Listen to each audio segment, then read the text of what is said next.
Bonsoir à toutes et à tous, heureuse de vous retrouver pour le dernier JT de la semaine. Au menu de l'actu ce vendredi, réaction politique au lendemain de l'élection de Louis Mapou à la présidence du gouvernement, virée au salon du 4x4 et puis rencontre avec la Global Team. NC News vous proposait hier un point complet sur l'élection de Louis Mapou en tant que président du 17e gouvernement. Forcément, au lendemain de cette élection, il y a eu quelques réactions politiques tour d'horizon. Si l'on accepte les scènes de liesse des militants du Palika, hier à l'élection de l'un des leurs à la présidence, les réactions politiques ont été peu nombreuses. Ainsi, à l'UC, dont les membres du gouvernement ont voté en faveur de Louis Mapou, on ne s'est pas réjoui outre mesure de l'accession d'un indépendantiste à la présidence du gouvernement. L'UC, comme les autres partis, a désormais les yeux rivés vers l'élection à la présidence du Congrès, pour laquelle Roch Wamitan est candidat. Les loyalistes ont réagi par les voix d'un communiqué et d'Isabelle Chamorro pour signaler qu'ils prenaient acte de l'élection de Louis Mapou, mais qu'ils ne brigueraient pas la vice-présidence. Par cette attitude, les loyalistes laissent entendre que désormais aux manettes, il revient aux indépendantistes et à eux seuls de régler les problèmes du budget, du RUAM et du Covid-19. Calédonie Ensemble, dont le membre du gouvernement a voté blanc lors de l'élection du président, n'a pas fait non plus de commentaires. En revanche, le parti de Philippe Gomes n'a pas eu de mots assez durs contre l'annonce de la candidature de Virginie Ruffnac à la présidence du Congrès, estimant sans doute que le perchoir doit lui revenir au son de l'unité des non-indépendantistes. La préparation du référendum du 12 décembre avec une première étape importante, l'affichage des listes. À compter de ce vendredi, la liste des personnes inscrites d'office sur la liste électorale générale, la LEG, est affichée en mairie. Il est également possible de vérifier son inscription via le site www.électeur-nc.fr. Rappelons que l'inscription sur la LEG est obligatoire pour pouvoir être inscrit sur la liste électorale spéciale pour la consultation, la LESC. Si vous n'êtes pas inscrit sur la liste générale, les recours sont possibles jusqu'au 27 juillet. C'est la star du moment, le 4x4 passionne toujours autant les Calédoniens.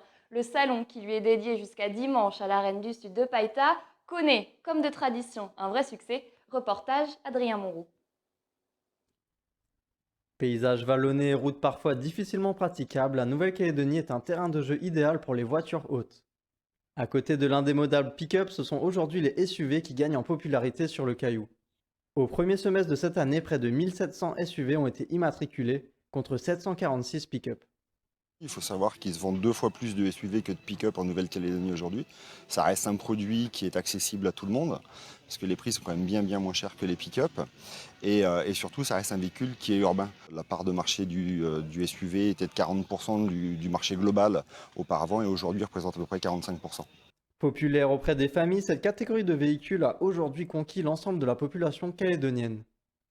Celui-ci est particulièrement attachant en termes de design, surtout à l'avant, pardon. Et c'est quelque chose qui m'a attiré, quoi.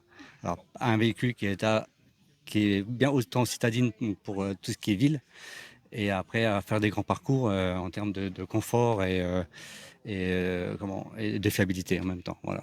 C'est relativement haut, c'est un bon volume. Voilà, en gros, c'est un véhicule adapté au territoire. La hausse annuelle de 12% du marché de l'automobile en Calédonie aura fortement été aidée par l'attrait de la population pour le SUV. Ce 9 juillet était la journée de la police nationale. Une cérémonie a eu lieu cet après-midi au commissariat de police de Nouméa, présidée par le haut-commissaire Patrice Faure. Cette journée est organisée en hommage aux policiers morts en mission et aux blessés. Elle permet aussi de saluer l'action des policiers. Les Riders du Caillou se donnent rendez-vous demain après-midi au skatepark de Koutio à l'occasion de la 2e édition de la Global Jam, un événement convivial organisé par l'association de la Global Team qui est de plus en plus active sur le territoire. Notre journaliste Titouan Moelle a rencontré pour nous son président Lucas Dugalex. On se voit plus comme une grande famille autour du ride. Il y a pas trop de contraintes, rien. C'est tu viens, tu roules avec tes potes, les grands frères, enfin les plus vieux sont là pour t'aider si tu as besoin d'apprendre des tricks, tout ça. C'est de se pousser pour donner un peu le meilleur de soi et tout en partageant un plaisir commun, quoi. Et là, demain, samedi, vous Ouais, organisez c'est ça. la 2e édition de la Global Jam. Ouais. Donc, comment ça va se dérouler exactement? En gros, nous on sera sur place à partir de 13h30. Ça va commencer vraiment à partir de 15h30. Donc, il faut venir. Pour s'inscrire, en gros, les moins de 18 ans doivent être accompagnés de leurs parents, vont avoir une dérogation parentale pour des raisons évidentes. Et après, on va commencer par une Kids Jam pour les petits, parce que la première fois, il y en avait pas mal qui nous avaient demandé. Donc ça va durer une vingtaine de minutes. Puis après, on va commencer les practices, où il y aura un échauffement par catégorie, histoire qu'il n'y ait pas trop de blessés. Et après, quand il commencera à faire nuit sur les coups de 18h, là, on balancera toutes les catégories. Et du coup, quand vous dites catégorie, c'est quoi? C'est en fonction des Euh, supports? Ouais, en fonction des supports et des âges, par exemple, on va avoir les trottinettes freestyle moins de 16 ans et les plus de 16 ans. Et le minimum au niveau de l'âge, c'est à partir de 12 ans. Et donc les catégories, c'est roller, Il y a skateboard, roller, BMX. skate, BMX et trottinette. Ok. Et on ouvre une catégorie à partir de 5 participants, parce que bah, s'il y en a moins, bah, ça sert à rien d'ouvrir une catégorie. C'est la deuxième édition, donc la première avait bien marché ou pas? Ouais, bah franchement, on a eu pas mal de retours positifs, ouais, ça avait l'air d'être plutôt cool. Au début, les gens étaient un petit peu sceptiques parce qu'ils connaissaient pas forcément le concept d'une jam, mais bon, maintenant qu'ils ont vu comment ça se passait et que c'était beaucoup plus convivial qu'une compétition, il y a pas mal de gens qui sont plus intéressés, ouais. Et donc, une jam, comment ça se passe? Donc en gros, c'est on va dire une compétition informelle. Genre, faut voir ça comme tu viens, tu roules avec tes potes, et puis il y a du public en gros. On te dit pas t'as tant de temps sur tel module, on te dit t'as cette partie du skatepark, tout le monde est là, chacun y va quand il sent, et tu balances ton meilleur tricks, et bah c'est celui qui a fait le plus gros qui a gagné en gros. Merci d'avoir suivi notre JT. Je vous souhaite de passer un excellent week-end et à lundi pour un nouveau point sur l'info.